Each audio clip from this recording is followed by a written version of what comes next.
Hello everybody, today I have the pleasure of bringing you the Final Fantasy VII Definitive Mod. The Definitive Mod is a secret project I've been planning for a couple of months now, and it is finally available to download at my site, sector48.org. This mod is basically the ultimate quality of life mod. No part of the game's core mechanics or plot has been changed in this mod, but a ton of effort has been put into fixing any and all problems that the PC version has ever had. And a lot of those problems were problems that the original PS1 version also had. And a lot of bonus features have also been added. Probably the biggest change of all is the ability to skip any cutscene by simply pressing start. But there's a lot of other features, and I will get to all of those. But first, I want to show you how to download and install the mod because it is incredibly easy to do. We have made sure that this mod is incredibly easy to install and uninstall from the game so that anyone, regardless of your experience with mods, is able to play it. All you need to play this mod is a version of Final Fantasy VII on PC. I would recommend the Steam version. Go to my site, sector48.org, and click the Definitive Mod. Download the installer, unzip it, and open it.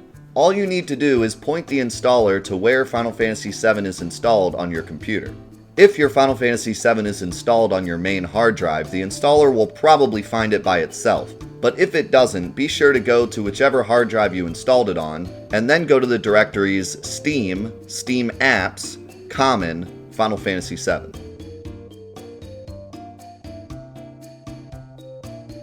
At that point, all you have to do is hit Next, and the installer will do the rest. Once the installer is done, you can simply launch Final Fantasy VII as you normally would.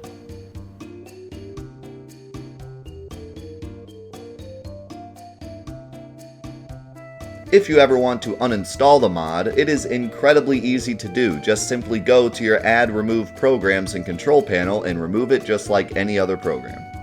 Now that I've showed you how to install it, here is a laundry list of all the things this mod changes. New games will start on fastest battle speed and field text speed by default.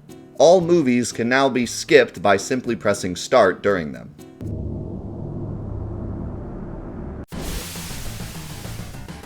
Darkness status now properly applies to physical enemy attacks.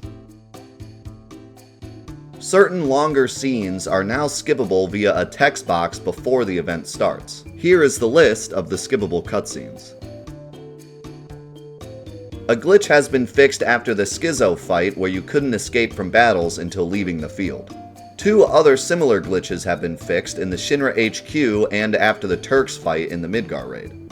Chocobo Billy will now tell you how many more races you need with specific chocobos in order to get a higher tier. For example, he will tell you how many more races you need with 2 yellow chocobos in order to guarantee a green or blue chocobo. The CPR minigame now only takes 1 full breath or a combination of smaller breaths that equal 1 full breath in order to complete. The 2 minigames in Junon will now allow you to pick from any reward that your score has reached, instead of just giving you the highest tier reward that you earned. A walk mesh has been fixed in the Nibelheim reactor so that you can't softlock. The GP seller in the Gold Saucer will now always appear and can sell up to 300 GP at a time. He will also not disappear after a transaction. The clock room in the Temple of the Ancients is now easier to control, and you can control the hour hand and minute hand independently. There is now an option in Bone Village to show you which items you have not dug up yet and where they are located.